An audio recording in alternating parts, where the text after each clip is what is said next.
G-Landewagen, Luxus Compact klase alebo aj trieda GLK. Tento model nespomínam náhodou, keďže práve model GLC je jeho priamym nástupcom, ale spoločne majú len znak na prednej kapote a názov Mercedes-Benz.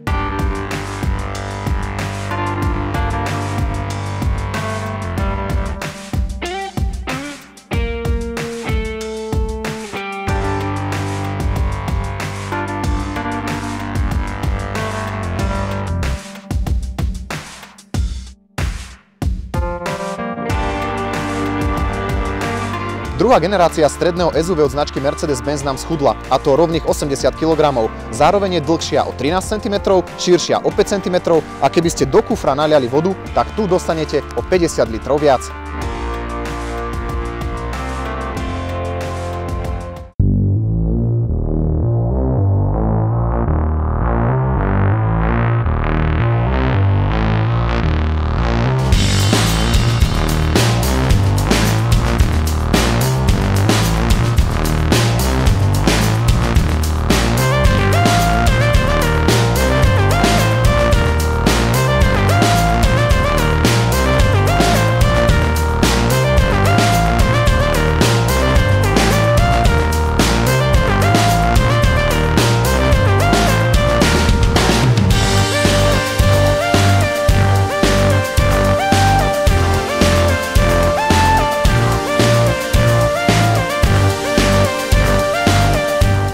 Ako ste si isto všimli, naše GLC má exteriérovú výbavu AMG Line. Tá pozostáva z troch základných častí. Prvá časť AMG Line zadný nárazník, ktorý má mimochodom v dieselových verziách len imitáciu koncoviek zadných výfukov. Druhá vec, hliníkové kolesa 19-palcové AMG s typickým dizajnom 5 zdvojených lúčov. No a tretia vec, AMG Line predný nárazník s výraznou chromovou aplikáciou v prednej časti. Naše GLC poháňa podľa mňa najideálnejšia naftová motorizácia. Radový štvorvalec s objemom 2,2 litra dáva 170 koní, ale najpodstatnejšie je to, že dokáže jazdiť reálne za 6,5 litra nafty. Hneď ako sa posadíte do tohto interiéru, vás napadne nový Mercedes triedy C. Ono to nie je náhoda, keďže ten interiér je z veľkej časti prevzatý práve z tohto modelu. Odkazuje na to aj samotný názov tohto auta GLC, kde C odkazuje na spomínaný C-čkový Mercedes. Čo k interiéru dodať? Použité materiály, spracovanie na jednotku, bavíme sa predsa o prémiovom segmente.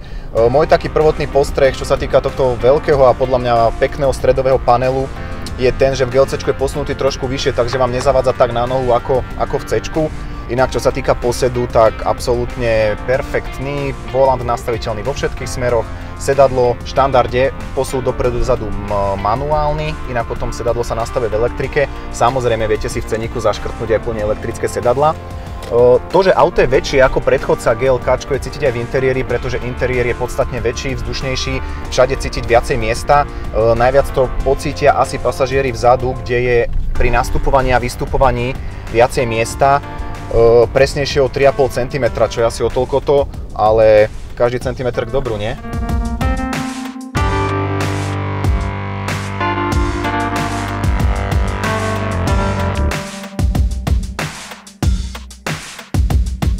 Tým, že je volič 9-stupňovej automatickej prevodovky presunutý na stĺpik riadenia, znamená, že v stredovej konzole máme podstatne veľa odkladacích priestorov. Prvý odkladací priestor je elegantne schovaný tu, klasika, 2 poháre s kávou, peňaženka, kľúče od auta. Druhý odkladací priestor je ukrytý v lakťovej opierke, kde sa podľa mňa zmestí také zdravé domáce morča, a tretí odkladací priestor je tu. A tam si už dáte, čo chcete.